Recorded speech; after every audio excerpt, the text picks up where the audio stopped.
साथियों राम राम, जय श्री राम। साथियों, आज मैं आपको संतान उत्पत्ति के बारे में आपको बताता हूँ।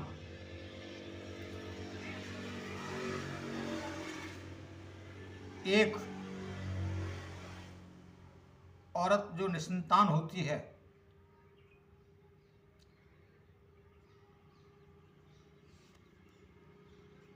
निसंतान औरतें कई प्रकार की होती हैं। एक तो होती है जन्म बंध्या, यानी जो जन्म से ही मतलब जिसके मांझ होती है, जन्म बंध्या। दूसरी होती है काक बंध्या। जन्म बंध्या वो होती है जिसे संतान ना हुई हो, और काक बंध्या उसको कहते हैं जिसको एक बार संतान होकर के पुनः ना होता हो, मतलब दूसरी संतान नहीं हुई। और तीसरी होती है मृत बंध्या, यानी जिसकी संतान होकर के मर जाती हों, उनको कहते हैं मृत बंध्या, मतलब बांझ कहते हैं जिसे, कि बांझ स्त्री जिसके संतान ना बचती हों, ना एक बार होकर के फिर नहीं हुई हो, या जिसके पैदा ही नहीं हुई हो, इनको बंध्या स्त्री कहा जाता है। तो मैं आपको इन तीनों की अलग अलग प्रकार से, इन तीनों के उपाय हैं, दो उपाय मैं इस वीडियो में आपको बताऊंगा। जिसको आवश्यकता हो या जो अपना नाम कमाना चाहते हों, दूसरों का भला करना हो, उनके लिए मैं आज ये उपाय बता रहा हूं।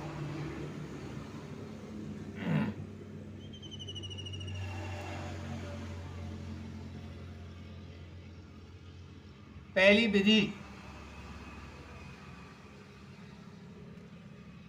ऋतु स्नान करने के बाद, मतलब जो मंथली होता है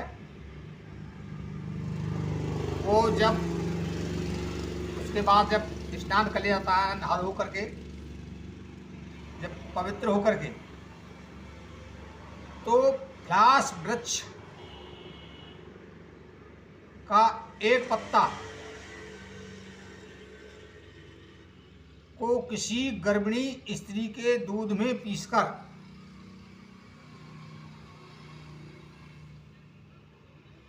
फ्लास वृक्ष का एक पत्ता जो गर्भवती स्त्री हो, उसका दूध में पीसकर 7 दिन तक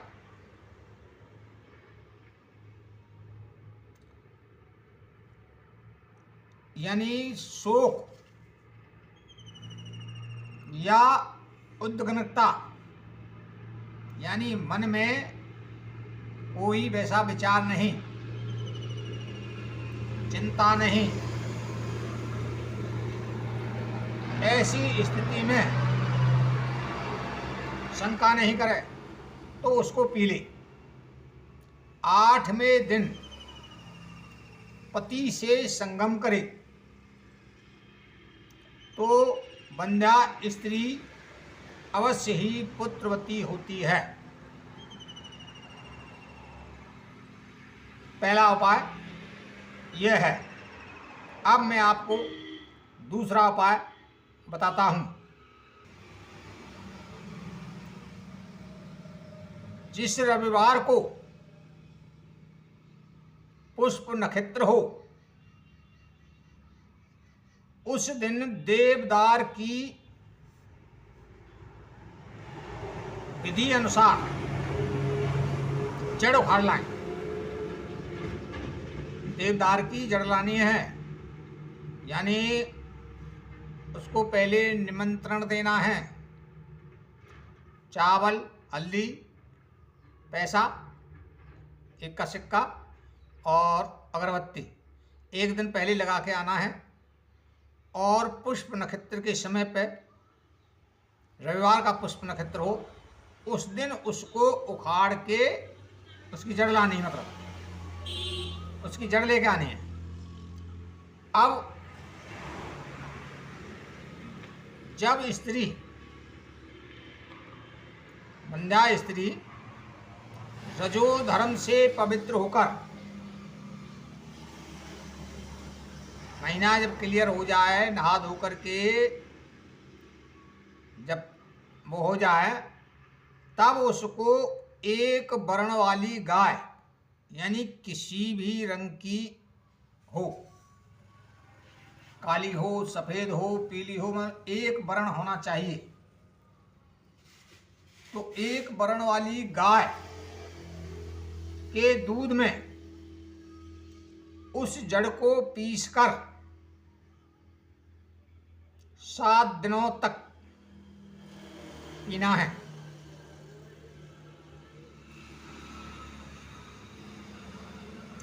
इस दवाई का सेवन करते समय 7 दिन तक उद्वेग, भय, शोक,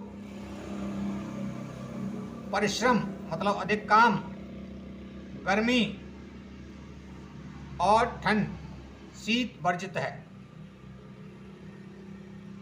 इस प्रकार नियम पूर्वक 7 दिन तक इस औषधि का सेवन करने से 8वें दिन पति से संगम करने पर स्त्री अवश्य गर्भ धारण करती है।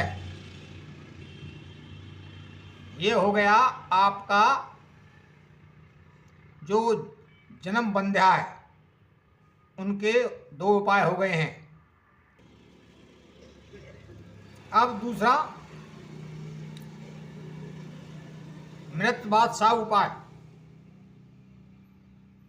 यानी जिसके संतान उत्पन्न तो होती है,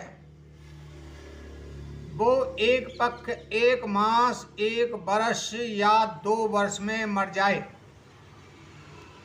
तो उस स्त्री को मृत बंध्या कहते हैं। अब इसके लिए आपको पहला उपाय, कुष्मांड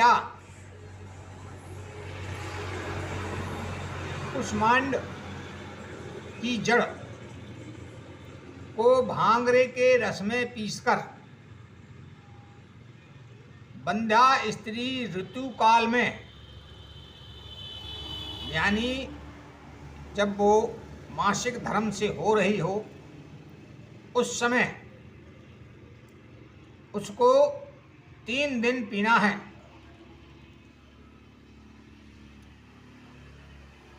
उसकी मतलब उसकी जो होने वाली संतान होगी वो अधिक आयु वाली होगी। अब मैं आपको दूसरा उपाय, मार्गशीर्ष यानी कार्तिक कहते हैं, कार्तिक महीना जो दिवाली का टाइम होता है, अथवा ज्येष्ठ महीने की पूर्णिमा को गोबर से घर लीपकर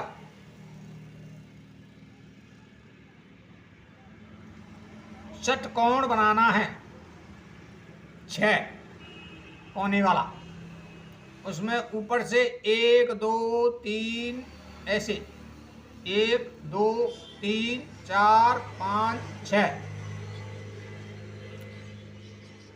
और वो बनेगा कैसे, एक ये देख लीजिए ऐसे,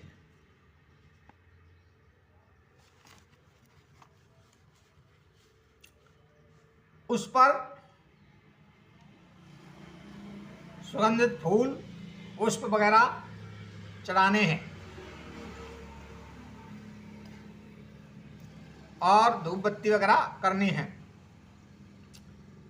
बिजौरा नींबू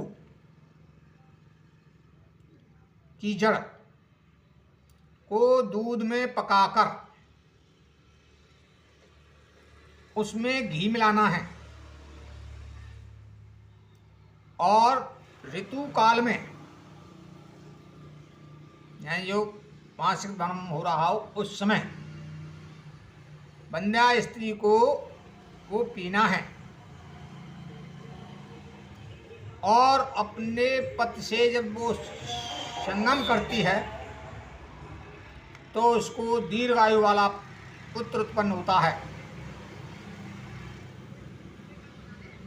अब मैं आपको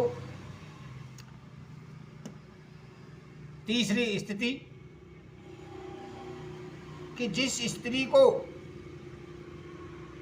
एक पुत्र अथवा एक कन्या होकर के फिर संतान नहीं होती, उसको काक बंध्या कहते हैं। अब मैं उसके आपको उपाय बताता हूं।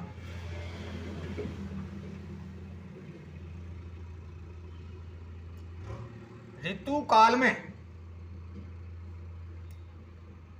भैंस के दूध में,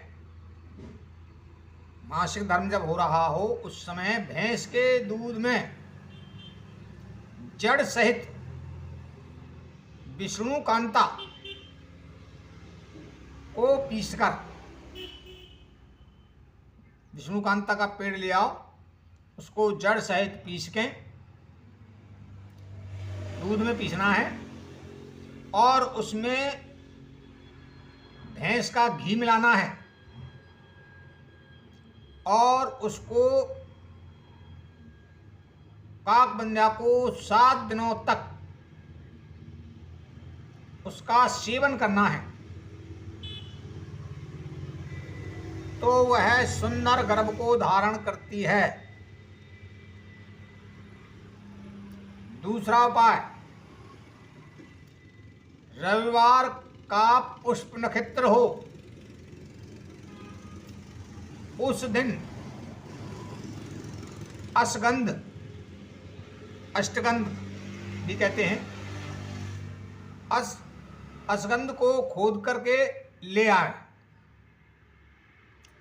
उसको 20 मासे की मात्रा में प्रतिदिन भैंस के दूध के साथ 1 सप्ताह तक पीना है।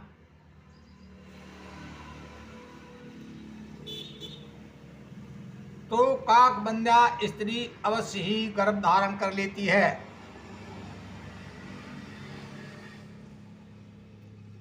वीडियो पसंद आया हो तो लाइक, शेयर और सब्सक्राइब करना।